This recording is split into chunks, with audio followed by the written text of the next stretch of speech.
Bonjour à tous, bienvenue dans La Voix est libre, la DER des DER, dernière émission spéciale consacrée aux élections cantonales, puisque dans une semaine, nous sommes appelés à voter pour désigner nos conseillers généraux. Paul Satis, bonjour. Et aujourd'hui, on s'intéresse à un des gros enjeux de cette élection, le Rhône. Le département du Rhône avec, comme c'est la tradition dans cette émission, le président du Conseil général sortant et un des leaders de son opposition. Donc on accueille sur ce plateau Michel Mercier. Bonjour. Bonjour. Président du Conseil général du Rhône sortant. On va dire, pour résumer, que vous êtes centriste. Oui, c'est pas le résumé, c'est la vérité. C'est la vérité. Vous êtes centriste, une majorité de droite néanmoins. Vous avez 64 ans, vous êtes conseiller général depuis 33 ans et vous avez passé un tiers de votre vie, quasiment, président de ce conseil général, puisque vous... Je vous remercie de me donner 100 ans d'espérance de vie. 21 ans. Ça fait 21 ans que vous êtes président de ce conseil général. Ça fait deux autres tiers, 66 et 33, 99. Non, 21 x 3, ça fait 64. Mais enfin bref, c'est pas les chiffres et les lettres. Et vous êtes par ailleurs garde des Sceaux depuis le 14 novembre dernier, ministre de la Justice dans le gouvernement de François Fillon. En face de vous, Madame Guillemot, bonjour. Bonjour. Annie Guillemot, 55 ans, conseillère générale depuis 10 ans en ce qui vous concerne. Et vous êtes également vice-présidente du Grand Lyon, ainsi que maire de la commune de Bron depuis maintenant 11 ans. Nous sommes ensemble pour une heure d'émission. Il y a donc une première partie constituée du débat entre nos personnalités politiques, puis une deuxième partie avec des confrères journalistes. En l'occurrence, vous allez les découvrir. Alain Eck, consultant politique pour France 3, Francis Brochet, éditorialiste du Progrès, et Raphaël Ruffier, rédacteur en chef de Lyon Capitale. Voilà, posé le cadre du débat de cette émission. Première question, et elle s'adresse à vous, Madame Guillemot. Quelle est la principale critique que vous adressez à l'exécutif sortant ?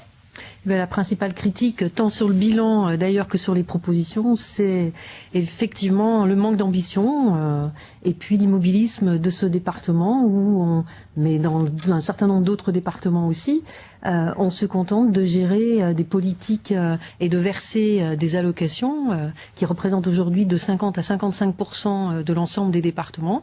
Et nous faisons des propositions pour que ce département du Rhône bouge vis-à-vis de toutes les inégalités qui ne cessent d'ailleurs de se développer en France. Et au cours de la campagne, nous voyons qu'il y a effectivement un rejet de la politique gouvernementale. Alors bien sûr, qu'incarne aujourd'hui Michel Mercier, qui est aussi ministre du gouvernement.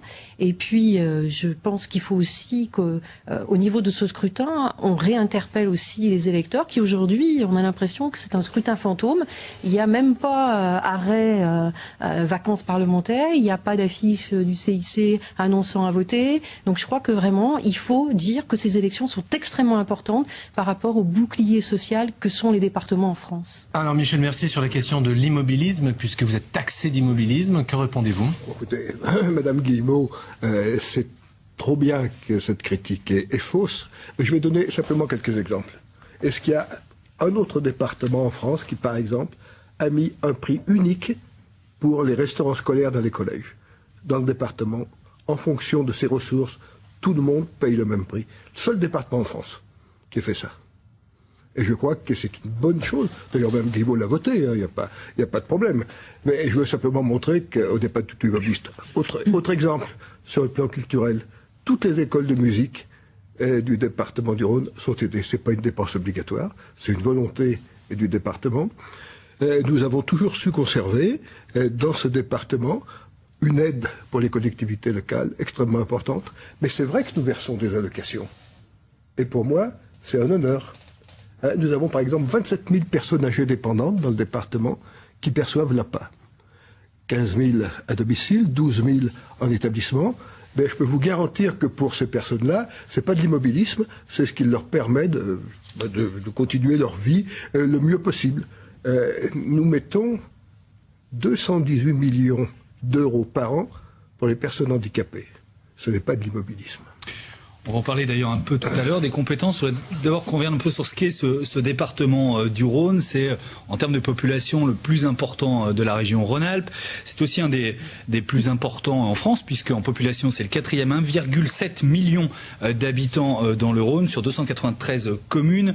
Par comparaison, la région fait 6 millions d'habitants et le Grand Lyon 1 200 000. On voit quand même que le poids de Lyon est extrêmement important de l'agglomération lyonnaise par rapport au reste du département. Sur ce département, l'INSEE a fait des projections. Donc c'est un département qui va gagner de la population dans les années qui viennent. L'INSEE estime qu'en 2020, il y aura à peu près 1 800 000 habitants. Et en 2040, 2 millions d'habitants. C'est pas forcément le département qui va croître de façon la plus importante dans le Rhône, mais ça reste un taux d'accroissement assez important. Dans ce département, une population relativement jeune, puisqu'à peu près un tiers de la population du Rhône a moins de 26 ans. C'est une donnée aussi à prendre en compte. Et puis un chiffre que nous donnons à chaque émission de La Voix est libre, le taux de chômage. Le taux de chômage qui s'établit à 8,5% de la population active. Ça correspond peu ou prou à la moyenne régionale. Sur cette question du taux de chômage et notamment de l'action économique, quand vous parlez d'immobilisme, Anna Guillemot, est-ce que vous estimez que le département n'est pas suffisamment engagé dans le soutien économique aujourd'hui? Dans le soutien économique, dans le soutien à l'insertion, Michel Mercier vient de parler de la tarification sociale pour les cantines. Mais je rappelle qu'en 2008, nous avons refusé de voter ce que vous nous proposiez, puisqu'il y avait un tarif pour chaque collège. Et qu'on a travaillé ensemble, on a toujours été une opposition constructive, mais nous avons refusé en 2008, et vous avez dit on fait un groupe de travail. Et on a abouti l'année dernière à ce qui est un quotient familial. Nous avons des fonctionnements démocratiques, républicains. Je rappelle aussi que sur l'aide aux communes, sur lesquelles nous sommes... Bien entendu. Donc c'est pas la peine d'en demander plus. Sur l'aide aux communes, nous avons obtenu aussi qu'il y ait des critères sociaux. Sur l'économique, c'est vrai que sur l'aide à l'immobilier d'entreprise, nous pensons qu'il faut aller au-delà sur une politique économique pour soutien aux PME, etc. Michel Mercier. Je rappelle simplement sur ce point, si Madame Guillemot le permet, que la loi a confié la compétence à la région et que nous ne pouvons intervenir dans le domaine économique que si la région nous y autorise. Le département n'a pas légalement une compétence proprio motu en matière de développement économique. Quand on intervient sur l'immobilier entreprise dans des zones déterminées, c'est parce que nous avons l'accord de la région avec une convention. Alors, il faudrait peut-être qu'on fixe justement, si vous permettez, déjà ce que représente en termes budgétaires le Conseil général du Rhône et justement quelles sont ses compétences, quels sont les postes de dépenses importants. Le budget du Conseil général du Rhône global est de plus de 2 milliards. Je dis bien milliards d'euros, à comparer avec la région qui est à 2,3 milliards ou le budget du Grand Lyon par exemple qui est à 1,6 milliard. On voit que c'est des sommes extrêmement importantes. Côté financement, un tiers de cette somme à peu près provient de l'impôt. C'est 511 millions d'euros, notamment les taxes foncières, puisqu'on a les droits de mutation, ce qu'on appelle autrement les frais de notaire sur les transactions immobilières.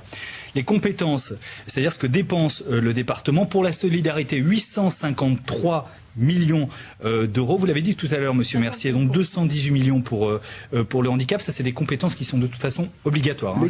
C'est forcément le Conseil général qui doit dépenser cet argent. Ah non, on ne peut pas forcément ce montant-là, mais c'est la compétence légale. Qui est due aussi à la population. Hein. C'est des chiffres importants parce que la population est importante. C'est parce qu'on choisit de faire un certain nombre de choses. Alors, la question qu'on pose régulièrement dans cette émission, c'est quel est l'état de santé aujourd'hui des finances du département du Rhône ? Il faut probablement avoir l'avis aussi de l'opposition. Je pose la question, bien évidemment. Bon avis. Nous avons, si vous voulez, considérablement désendetté le département ces dernières années, et le département a plutôt des finances saines, puisque nous avons diminué de plus du tiers l'endettement du département. C'est un endettement que nous avions acquis au moment d'un plan de relance en 1993, où on avait fait un certain nombre de travaux, et au moment où on a payé la moitié du tronçonneur du périphérique. C'était ça l'origine de notre dette. Aujourd'hui, nous sommes beaucoup moins endettés, et nous avons, grâce au dynamisme économique du département, des recettes qui nous permettent de faire face, puisqu'on n'emprunte plus, on se désendette, et voilà. Vous n'avez pas augmenté les impôts, vous le rappelez assez régulièrement. Mais par contre, vous les avez augmentés sur la précédente mandature, et on cite le chiffre de 37%. Écoutez, il faut être raisonnable. Et puis, vous pouvez aussi dire qu'en 1922, le Conseil général du Rhône a augmenté les impôts. C'était des centimes additionnels. Non, mais c'était Laurent Bonnevet, pour lequel j'ai une grande admiration. Vous vous décompterez de mon temps, mais je veux simplement dire que quand il y a 6 exercices budgétaires où on n'augmente pas le taux des impôts, c'est aussi une vraie politique. Et nous avons voulu le faire tout en finançant tout ce que l'on doit financer. Madame Guillemot, est-ce que c'est une gestion saine, comme le dit le président Mercier, ou c'est une gestion finalement peu ambitieuse? Eh bien, c'est une gestion effectivement, à mon avis, peu ambitieuse. Alors, je reviens moi sur les politiques dont parlait Michel Mercier sur la dépendance, mais sur le logement aussi.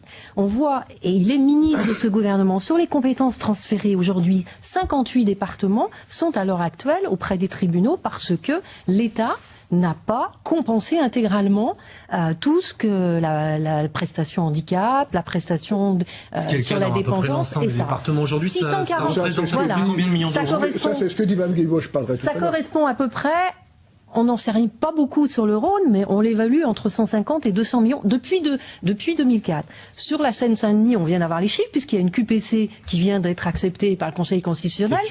Question prioritaire qui est de 640 millions d'euros. Donc sur le Rhône, depuis 2004, d'ailleurs, Michel Mercier en 2005 parlait de 51 millions rien que pour l'année 2005 et pour 2006 de 37 millions dans son DOB, dans son débat budgétaire. Donc depuis 2004, il doit y en avoir. Mais sur la dépendance, c'est pareil. Sur les compétences transférées, si je parle par exemple du Fonds de solidarité au logement. Oui, et en plus, à partir du moment où vous avez voté la loi sur la réforme territoriale, on n'aura plus la clause de compétence générale si la gauche n'arrive pas au pouvoir en 2012, puisqu'on reviendra sur cette réforme territoriale. Mais le problème, c'est pas seulement de verser des prestations. On sait aujourd'hui que sur le maintien à domicile, il y a des gens qui ne peuvent pas arriver à payer. Sur le Fonds de solidarité logement, l'État, en nous donnant cette compétence, nous a amputé d'1 million d'euros. Résultat, vous nous avez fait passer 3 avenants que nous avons votés et aujourd'hui, on les a mis, c'est 1 million. C'est votre priorité programmatique? Donc, notre priorité aujourd'hui, et ce qu'on attend dans la campagne, c'est que les gens ne peuvent plus payer. Attendez, je veux comprendre une chose, Madame Guillemot. C'est-à-dire que vous sous-entendez qu'aujourd'hui, il n'y a pas de politique budgétaire ambitieuse. C'est-à-dire que vous êtes prêt, vous, à augmenter les impôts pour justement avoir plus d'ambition? On a dit que aujourd'hui, avec ce que les ménages avaient, nous n'augmenterions pas les impôts. C'était la même chose. Par contre, non, pas la même chose. Ah bon? Regardez, on fait une proposition sur les emplois d'avenir. En France, aujourd'hui, la défiscalisation qui a été faite par votre gouvernement, c'est 3,5 milliards. Ces 3,5 milliards nous permettent de mettre 300 000 emplois d'avenir. Mettons-en dans les collèges. Nous sommes prêts. Sur les crèches, oui, c'est vrai que les crèches, c'est pas notre compétence de créer des crèches, mais on peut contribuer à les créer et on peut aussi permettre aux communes peut-être de financer 10 à 20% de l'investissement de telle façon à ce que ça puisse se faire. Et alors, j'en finirai juste là-dessus. Monsieur Mercier peut pas dire il y a des compétences je peux même plus parler, du gouvernement. Jusque pas et il y a ça dire.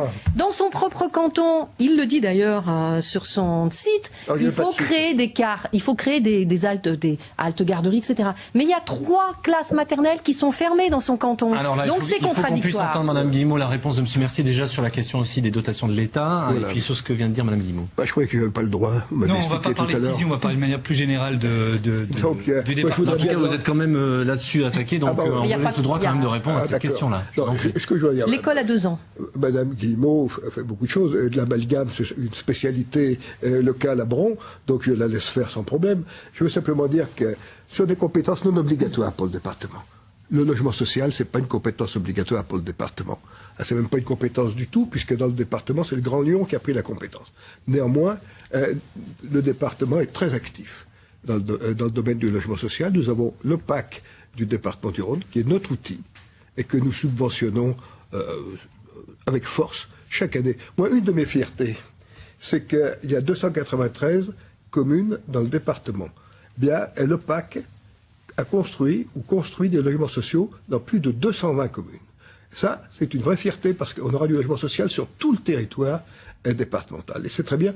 Et le département, chaque année, va mettre, cette année, en 2010, on aura mis plus de 26 millions d'euros, alors qu'on n'a pas de compétences légales pour le faire obligatoire. Après, sur les crèches, on aide au fonctionnement des crèches municipales dans les contrats que nous avons avec les communes. Les communes qui nous disent dans notre contrat, on veut qu'il y ait une participation au financement de la prise en charge de la petite enfance, on le fait. Je rappelle aussi que le département forme plus de 12 000 assistantes maternelles dans le département du Rhône pour garder les enfants. Avant de clore ce débat sur le budget, j'ai une question pour vous, Monsieur Mercier. Est-ce que le département du Rhône a contracté des emprunts dits toxiques? Nous avons des emprunts qui sont... on a en effet contracté un certain nombre d'emprunts. Pour quel montant à peu près? Auprès de Dexia. Alors, tous ne sont pas toxiques. Hein. D'abord, je ne sais pas bien ce que c'est que toxique, parce que j'ai regardé... Des emprunts dits structurés, avec des taux d'intérêt au bout de quelques années qui sont très élevés. Ça dépend. Pour l'instant, je regarde à peu près toutes les semaines, et comme je pensais bien que vous me poseriez cette question, j'ai regardé les taux d'intérêt aujourd'hui, ils sont à 1,1. Mais vous savez que c'est au bout d'un certain nombre d'années que les taux d'intérêt augmentent très fortement. Comme on les a presque tous remboursés, et ça peut venir, mais quand vous avez des emprunts à 1,1, et cela vous permet aussi d'engranger par rapport aux emprunts à taux dits normaux, qui sont plutôt à 3,40 maintenant. Si chaque année vous gagnez 1,1, ce dont vous ne parlez jamais dans vos journaux, et vous avez tort, mais je suis là pour ça, c'est les choses qu'on engrange pour les années où ça ira moins bien. Paul. Donc voilà où on en est, de ce point de vue. Et pour ne pas augmenter les impôts pendant 6 ans, il faut que ce soit pas si mal géré que ça. Paul Satis. Alors à propos de choses bien gérées ou pas bien gérées, parlons C'est du comme sujet, vous voudrez, mais moi je pense que c'est plutôt bien. du sujet qui a un peu fâché pendant cette mandature, celui du musée des Confluences, qui est en train actuellement de sortir de terre. Oh, il est même déjà assez haut. Hein. Il est assez haut, mais il aura mis le temps, vous me direz, puisqu'il... Oui, mais il y a beaucoup d'autres dossiers qui mettent le même temps. Pour 2007, et ce sera au mieux, on va dire, fin 2013, début 2014. Oui. A priori, on parlait d'un budget initial de 100 millions. D'abord, la première question, Monsieur Mercier, c'est finalement combien ça va coûter. Moi, j'ai lu beaucoup de choses là-dessus. Alors, j'ai des sons de cloche différents. Vous dites 176. J'ai vu que le PS disait 230. J'ai lu dans la presse 300. On ne sait pas bien combien il coûte. Toute taxe comprise, une fois que c'est fini, combien ça aura coûté. Moi, j'en suis à 175 millions d'euros.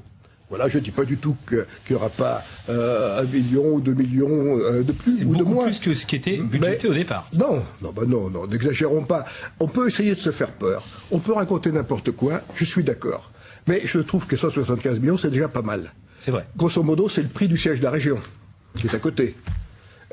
C'est le prix un peu moins cher du tunnel qui est en train de se faire à la Croix-Rousse. Et je trouve très bien qu'on ait fait le siège de la région. Le problème, c'est les dépassements plutôt. Comment ? Le problème, c'est les dépassements budgétaires. Non, mais tous ont eu du dépassement. Alors. Est-ce que...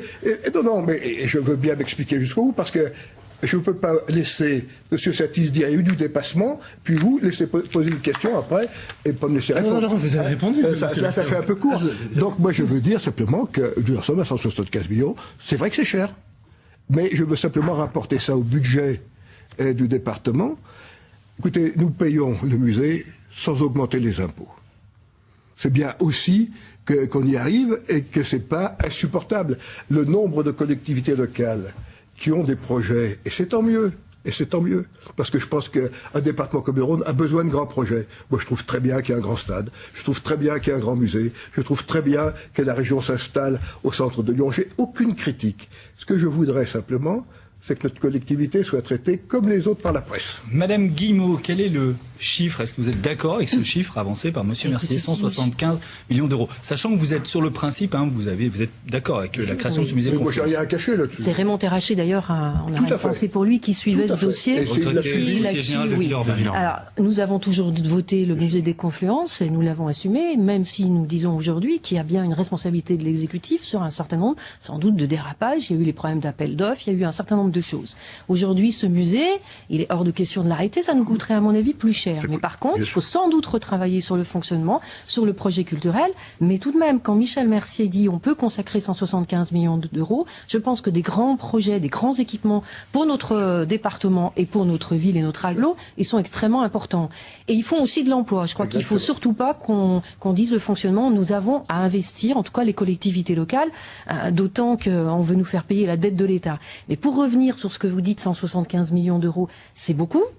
Ceci étant, si l'État nous doit déjà 200 millions d'euros, et alors vous n'avez pas parlé de la péréquation horizontale, c'est-à-dire que et le logement, par exemple, nous, notre proposition, c'est de doubler pour l'OPAC du Rhône, et on pourrait le doubler. Or là, on a consacré 26 millions d'euros à peu près par an à l'OPAC du Rhône, alors qu'il faudrait faire plus, notamment sur les EHPAD, qu'il faudrait faire sur les établissements pour personnes âgées, il faudrait rénover plus de patrimoine, y compris dans le rural. Aujourd'hui, il y a un réel besoin. Or, on va rendre, vous nous aviez dit 4 à 5 millions, on va arriver à 25 millions d'euros pour ça. Et on taxe l'OPAC du Rhône de 20 millions d'euros. Ça, ce sont des politiques contradictoires. On annonce 20 millions d'euros sur les 200. Et si. Et donc là, on a véritablement un problème entre ce que fait Michel Mercier au niveau national et ce que fait Michel Mercier au département du Rhône. Mais c'est pareil pour la petite enfance. Nous disons, c'est vrai, nous faisons des efforts sur la petite enfance, nous voulons aller plus haut. Sur l'insertion, c'est pareil, nous proposons un pass insertion. Pourquoi ? Parce qu'aujourd'hui, avec le RSA jeune qui c'est vrai, on a combien 100 jeunes, je crois, sur le RSA jeune. Il y a vraiment un problème. Ça ne va pas. Moi, je ne sais pas ce qu'entend Michel Mercier sur la campagne. Moi, j'y suis presque tous les soirs. On entend que ça va mal. Et je crois qu'aujourd'hui, les propositions que fait la majorité départementale, puisque vous appelez comme ça, je remarque qu'il n'y a plus de sigle UMP, il n'y a plus de sigle, on voit plus le gouvernement sur les professions de foi, même plus le sigle UMP.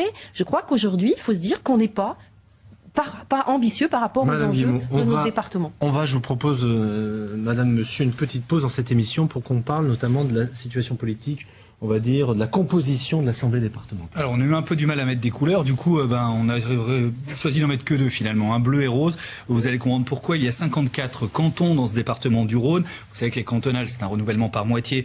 Donc, 27 cantons sont renouvelables. On va dire que la situation actuelle, la droite, la majorité présidentielle, détient 28 cantons. Il y a des groupes. L'UMP, c'est 12 conseillers généraux, les centristes 16. Et la gauche, 26. Il y a beaucoup de groupes aussi à gauche, il y a communistes, il y a un élu d'Europe Écologie Les Verts, d'Hiver Gauche, et 19 élus socialistes. Donc vous voyez que le delta est évidemment très faible, 28-26, c'est ce qui fait que ce département est à fort enjeu. On va maintenant regarder dans les cantons renouvelables. Alors c'est plutôt des cantons de gauche qui sont renouvelables, 16 cantons renouvelables à gauche, et pour résumer, 11 cantons renouvelables à droite. Moi je voudrais vous poser à chacun une petite question, c'est un peu la politique politicienne, mais c'est quand même important que les électeurs le sachent. D'abord à vous, Madame Guillemot, le PS ne s'est pas du tout prononcé là-dessus, mais qui est le présidentiable chez vous? Si vous gagnez l'élection, qui sera président du Conseil général du Rhône? Est-ce que c'est vous? Comme l'a dit Martine Aubry, je crois mercredi, on n'a pas la culture de l'homme ou de la femme providentielle. D'ailleurs, ce que je remarque, c'est que malheureusement, avec la réforme territoriale, il y aura encore moins de femmes si la réforme va jusqu'au bout. Donc, ou bien alors vous allez vous diviser sur le nom, ça se fait aussi parfois. Non, je crois que on est responsable, on veut gagner ce département, nous sommes responsables. Et moi, c'est vrai que la politique publique, elle se résume pas non plus à des enjeux de personnes. Aujourd'hui, on est sur des enjeux dans un département. On a un groupe qui est responsable avec Bernard Rivalta depuis 10 ans. On a travaillé et qui ne se représente pas. Donc on ne sait pas on ne sait pas qui dans 3 semaines serait président si vous gagnez. Eh bien, c'est un petit peu comme aux primaires. On a beaucoup de candidats et c'est une très bonne chose. Monsieur Mercier, on pensait que vous n'iriez pas au bout de ce mandat. D'ailleurs, vous l'aviez un peu dit. Finalement, vous allez au bout. Est-ce que si vous, à l'inverse, vous l'emportez, vous allez au terme jusqu'en 2014, donc jusqu'à la réforme. Comme vous m'avez expliqué tout à l'heure comme président. Écoutez, on verra bien. Et il faut d'abord se faire réélire dans mon canton. Je n'ai pas le droit de dire non, mais non, je ne le dis pas. Mais il est tout en haut à gauche. Mais nous on peut le dire. À Thizy, vous présentez, Monsieur Mercier. Vous présentez dans votre fief de Thizy. Non, dans le canton de Thizy que j'aime beaucoup et dont j'aime tous les habitants. Et qui est un très beau canton. Parce que évidemment la question qu'on est en droit de se poser, c'est savoir comment vous allez encore une fois concilier votre agenda qui est relativement chargé entre la place Vendôme, la chancellerie et aussi la présidence du Conseil général. Comme Madame Guillemot arrive à le faire, entre la mairie de Bron, le Conseil général, le Grand Lyon, la ministre. Attendez, j'ai pas fini. Ça c'est le local, mais si je rajoute toutes ces responsabilités nationales, le Conseil national des villes, l'Association des maires de France, 2 ou 3 autres associations nationales, c'est tout à fait comparable. Pourquoi aussi peu de femmes candidates chez vous? 4 femmes candidates, nous en avons 10 sur nos cantons, en situation... oui, comme vous dites, difficile. 4, non, en situation d'emporter. Oui. Pourquoi que 4 femmes? Vous avez 2 vice-présidents, 2 femmes dans votre groupe, et qui sont très bien. Et vous risquez d'en avoir plus qu'une. Et qui sont très bien. Et vous risquez d'en avoir plus qu'une. Je ne pense pas, je pense que nous en aurons un peu plus que ce que vous dites, et c'est tant mieux. Et pourquoi avoir voté cette réforme où les femmes... mais pourquoi, je vais vous dire, c'est une excellente réforme. Pourtant, vous avez dit que la proportionnelle, c'était une bonne chose, le scrutin uninominal. Or, vous êtes revenu sur ce vote. Et je ne suis pas très sûr que c'est la question que posaient ces messieurs, mais je veux bien vous répondre. Pour une raison toute simple. C'est que vous prenez le département du Rhône, on le voit presque là, vous tracez une ligne qui va de Villefranche à Condrieu, vous regardez à l'est, il y a tous les conseillers régionaux. À l'ouest, 0. Eh bien, avec la réforme qu'on va faire, il y aura des conseillers territoriaux qui siégeront au département et la région, et tous les territoires seront représentés. Quel message vous envoyez aux citoyens? Ce qui est une grande nouveauté. Quel message vous envoyez? Moi, je ne sais pas que ce soit. Je suis tout à fait d'accord pour qu'il y ait le plus de femmes responsables possible, mais je suis d'abord d'accord pour que tous les territoires soient représentés, ce qui sera le cas avec notre réforme, ce qui n'est pas le cas actuellement. Puisque vous abordez le chapitre de la réforme des collectivités territoriales, non, mais vous êtes emparé du débat et c'était aussi l'objectif de cette voie libre, donc il n'y a pas de problème pour nous. Je connaissais parfaitement Monsieur Mercier, puisque vous parlez de la réforme des collectivités territoriales. Mais les femmes ne sont pas les uns comme les autres. Madame Guillemot, Monsieur Mercier, je vous demande juste quelques secondes d'attention, s'il vous plaît. J'ai une question pour vous, Monsieur Mercier. Dans la réforme des collectivités territoriales, est-ce qu'on ne va pas assister à une forme de dévitalisation du département du Rhône, avec une métropole qui est quand même importante, 3/4 on va dire de la population du Rhône? S'il y a un transfert des compétences du département aux métropoles, est-ce que ça ne va pas enlever toute pertinence pour le Conseil général du Rhône? Ça va le dévitaliser. Et là, c'est une spécificité locale pour le coup, parce qu'il y a peu de départements, il y a une agglomération aussi énorme. Oui, il y en a plus qu'on le croit. En tout cas, sur le Rhône, c'est une question qui se pose. C'est le cas du Rhône, et moi je veux bien m'expliquer là-dessus. Il n'y aura pas de métropole. Voilà, ma première, je regrette beaucoup. Vous vouliez l'absorption des communes. Mais j'ai le droit quand même de donner ma thèse. Moi, je voulais véritablement... Je pense, mais bien sûr, et vous avez la thèse progressiste qui est la mienne, la thèse conservatrice qui est celle de Mme Guillemot.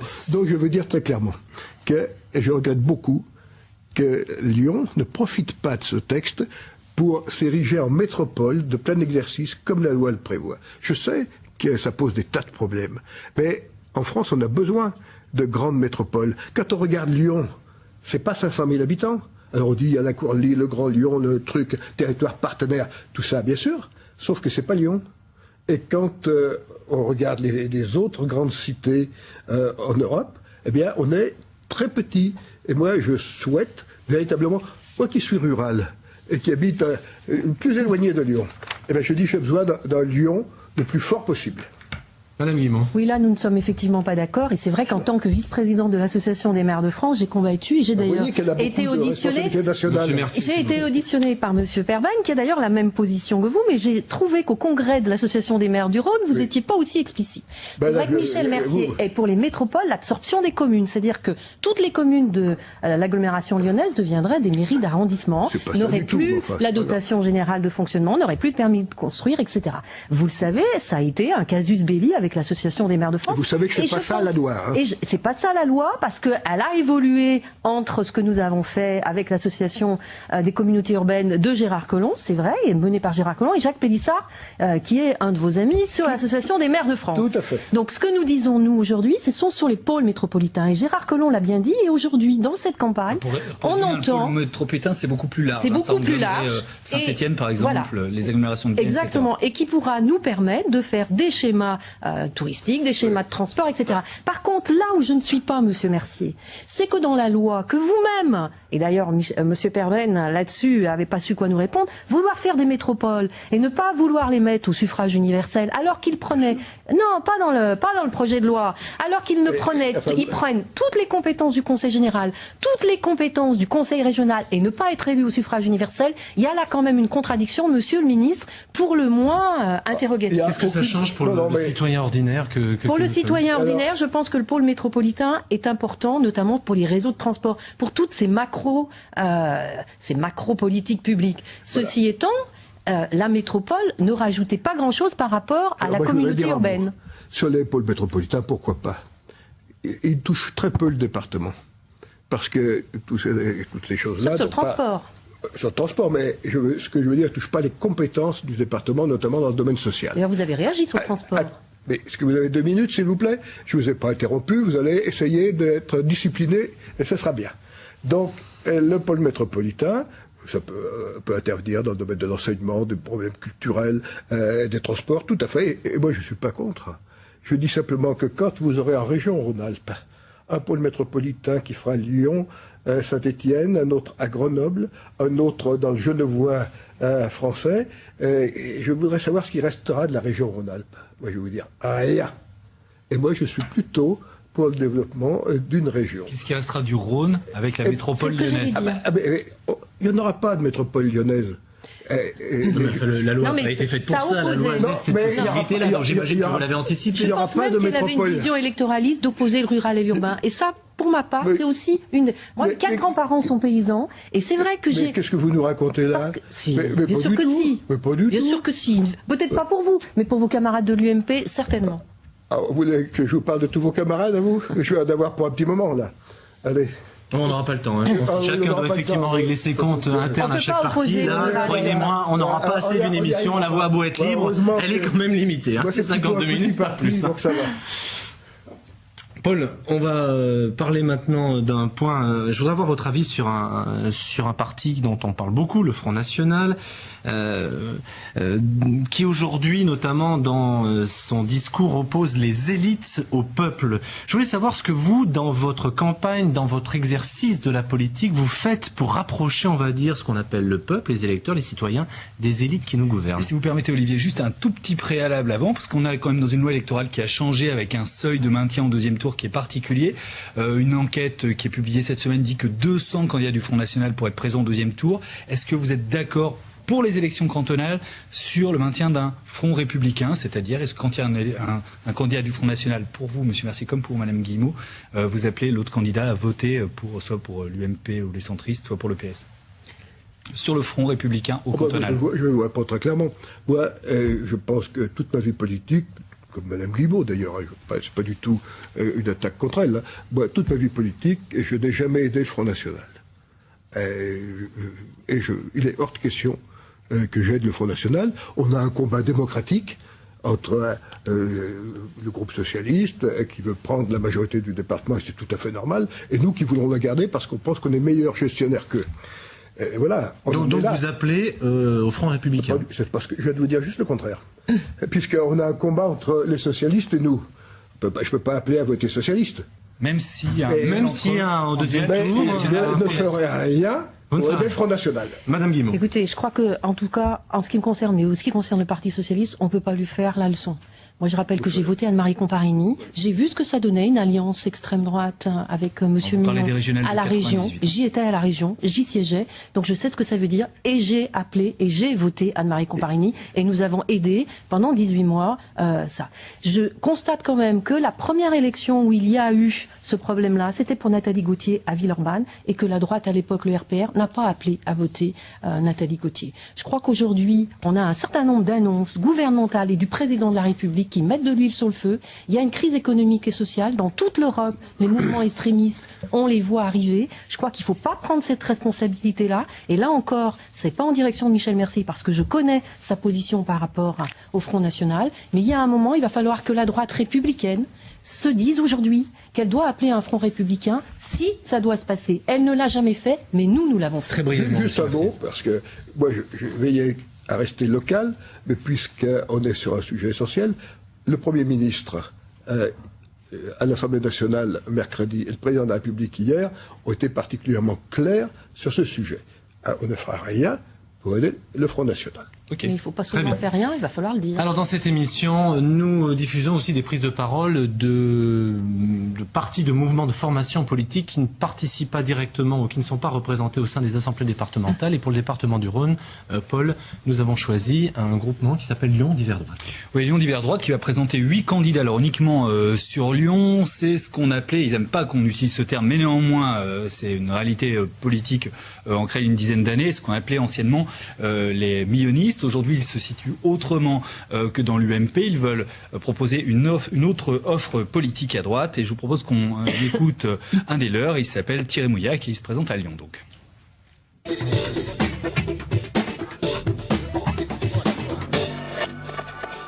Le Conseil général, aujourd'hui, c'est une assemblée qui est extrêmement ronronnante.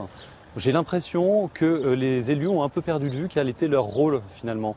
Donc la difficulté que l'on a aujourd'hui, c'est qu'on a des gens qui sont dans une dynamique extrêmement calme, extrêmement réduite, et que finalement il faudrait apporter du renouvellement, du dynamisme, ramener le politique à ce qu'il doit être tout simplement. Et c'est pour cette raison que Lyon d'hiver droite et son président Denis Broliquier ont présenté 8 candidats qui sont tous des gens nouveaux en politique sur les 8 cantons renouvelables à Lyon. La priorité, clairement, c'est la solidarité. Il faut impérativement que le Conseil général revienne à ses fondamentaux, à sa mission première.